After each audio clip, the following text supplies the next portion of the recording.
Hello বন্ধুরা, তোমাদের কাছে আবার চলে এসেছে একটা নতুন রান্না নিয়ে। 1 কিলো চিকেন নিয়ে নিয়েছি, 100 টক দই এভাবে ফেটিয়ে নিয়েছি, 1 চামচ গোলমরিচ দিয়ে দিলাম, 1 চামচ আদা বাটা, 1 চামচ রসুন বাটাও দিয়ে দেবো, পরিমাণ মতন লবণ দেবো, একটা গোটা লেবু আমি চিপে দিয়ে দেবো 1 কিলো মাংসতে। গোটা লেবু চিকে ভালো করে মেখে নেব।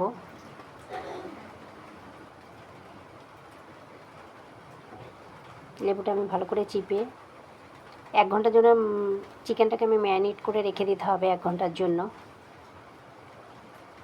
দারুণ স্টাইলে কিন্তু চিকেনটা তৈরি হয়েছে। 1 ঘন্টার জন্য ভেবে রেখে দেবো। এখন আমি একটা পেস্ট করে নেব। কড়াইতে হালকা তেল দিয়ে দিলাম, রিফাইন তেল। 200 গ্রামের মতন পেঁয়াজ আমি দিয়ে দিচ্ছি, 200 গ্রামের মতন। পেঁয়াজটা কিন্তু বেশি একটা ভাজা হবে না, 4-5 মিনিটের মতন এটা হালকা করে ভেজে নিতে হবে। 4টে কাঁচা লঙ্কা অ্যাড করে দেবো।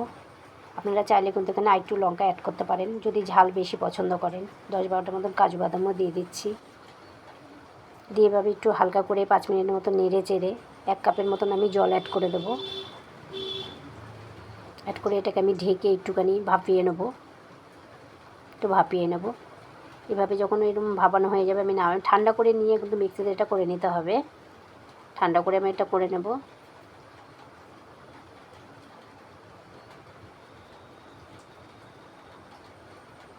এবার আমি চিকেনটাকে নিয়ে চলে আসলাম। দেখলাম চিকেনটা দিয়ে জল বেরোচ্ছে না। যদি জল বেরোয় আপনারা কিন্তু একটু চিপে নিয়ে তারপর এটাকে করতে হবে। দেখলাম না, জল বেরোচ্ছে না। কড়াই বসিয়ে দিলাম, সাদা তেলও দিয়ে দিলাম।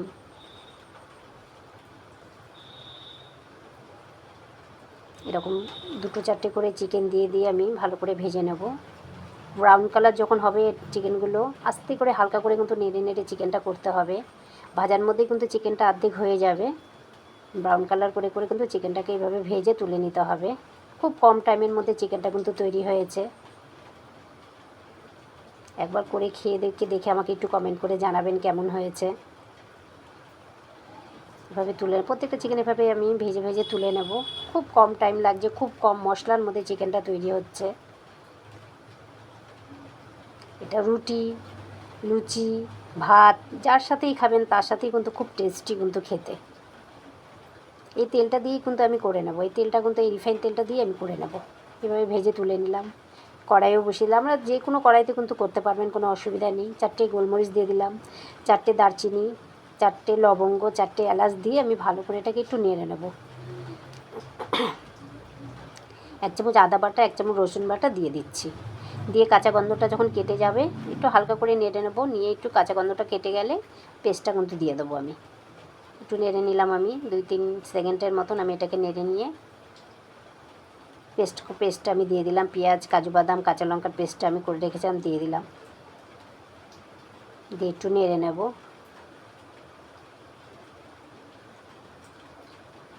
পেস্টের বাটির জলটা ধুয়ে আমি হালকা করে একটু জল দিয়ে দেবো। দিয়ে এটা নেড়ে নিয়ে 1 চামচ গোলমরিচ কিন্তু আমি অ্যাড করবো এর মধ্যে। আবার জলটা দিয়ে নেড়ে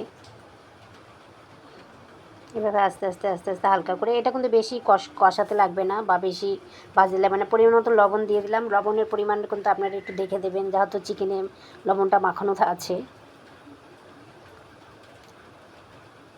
তেলটা কিন্তু বেরিয়ে এসেছে একদম সামান্য পরিমাণ, কিছুক্ষণের জন্য কিন্তু চিকেনগুলো দিয়ে দিচ্ছি।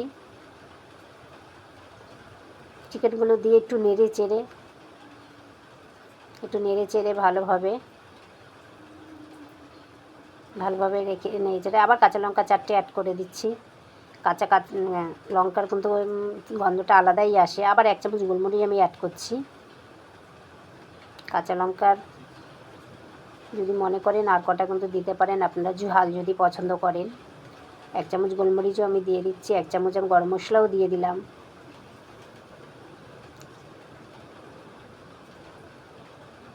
দিয়ে এভাবে একটু নেড়ে চেড়ে যেই থালে আমাকে চিকেনটা রাখা হয়েছে সেই থালের জলটা একটু ধুয়ে অল্প পরিমাণ কিছু দিয়ে এটাকে আমি একদম বসিয়ে রাখবো 10 থেকে 15 মিনিট। একদম কম আগুনে এটাকে কিন্তু করতে হবে। 10-15 মিনিট পর চিকেনটা কিন্তু অনেকটা তৈরি হয়ে গেছে। জলটা কিন্তু ভাপেই বেরিয়ে গেছে, অনেকটা ভাপে বেরিয়ে গেছে। এবার আবার আমি কিন্তু 1 চামচ গোলমরিচ অ্যাড করে দিলাম। গোলমরিচগুলো কিন্তু গোটা গোলমরিচ নিতে হবে, গুঁড়ো গোলমরিচ কিন্তু গন্ধটা ভালো আসবে না। ধনেপাতা অ্যাড করে দিলাম, দিয়ে কিন্তু নামিয়ে ফেলছি আমি। একবার করে আমাকে একটু কমেন্ট করে জানাবেন।